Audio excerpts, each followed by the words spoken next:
নমস্কার বন্ধুরা, আর জি কুকিং চ্যানেলে আপনাদের সবাইকে স্বাগত। আজকে নিয়ে হাজির হয়ে গেলাম তেল ছাড়া মুচমুচে মশলাদার বেগুন ভাজা রেসিপি নিয়ে। তো চলুন শুরু করা যাক। আমি এখানে 6 পিস বেগুন কেটে নিয়েছি। যেভাবে আমরা বেগুন ভাজা করি সেই রকমই মোটা করে বেগুনগুলো কেটে ধুয়ে নিয়েছি। এবার একটা আলাদা পাত্রে নিয়ে নেব 2 চামচ বেসন, আর নিয়ে নেব 2 চামচ চালের গুঁড়ো, নিয়ে নেব এখানে হাফ চামচেরও কম হলুদ গুঁড়ো, হাফ চামচের কম লঙ্কার গুঁড়ো, এটা ঝাল লঙ্কার গুঁড়ো, দিয়ে দিচ্ছি এখানে হাফ চামচ চিনি, আর স্বাদ মতো দেব লবণ। সব কিছু খুব ভালো করে মিশিয়ে নিতে হবে।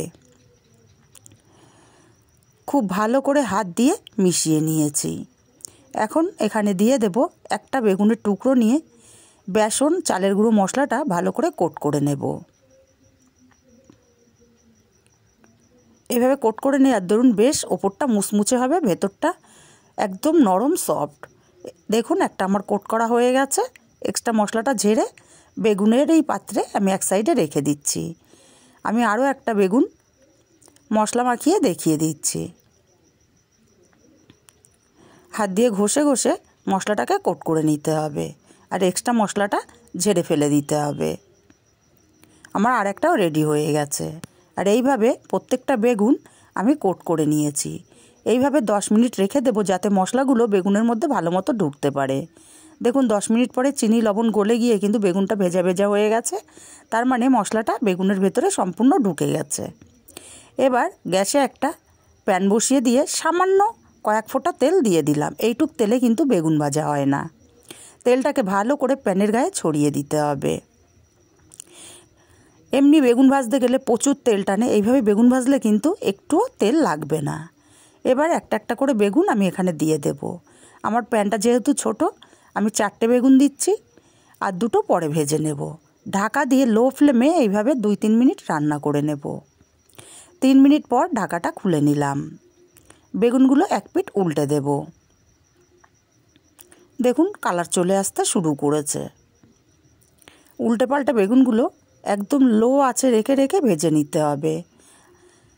গ্যাসের ফ্লেমটা কোনো মতে বাড়ানো যাবে না, তাহলে বেগুনগুলো পুড়ে যাবে, যেহেতু তেলের ব্যবহার হচ্ছে না। আমি আবারও ঢাকা দিয়ে 3 মিনিট রান্না করে নেব। 3 মিনিট পর ফিরে এলাম। ঢাকাটা খুলে নিচ্ছি। বেগুনগুলোকে আবারও উল্টে দেব। একটু পরপর উল্টে দিতে হবে, না হলে পুড়ে যাবে।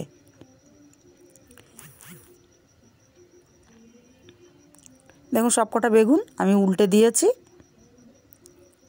আবারও ঢাকা দিয়ে দেব 2-3 মিনিটের জন্য।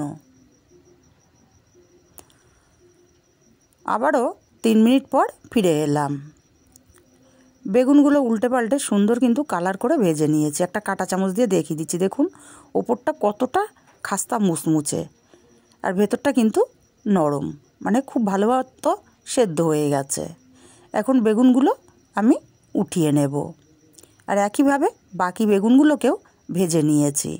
রেসিপিটা কেমন লাগলো কমেন্ট করে জানাতে ভুলবেন না। ভালো লাগলে কাছের আত্মীয় স্বজন বন্ধুবান্ধবের কাছে শেয়ার করতে ভুলবেন না।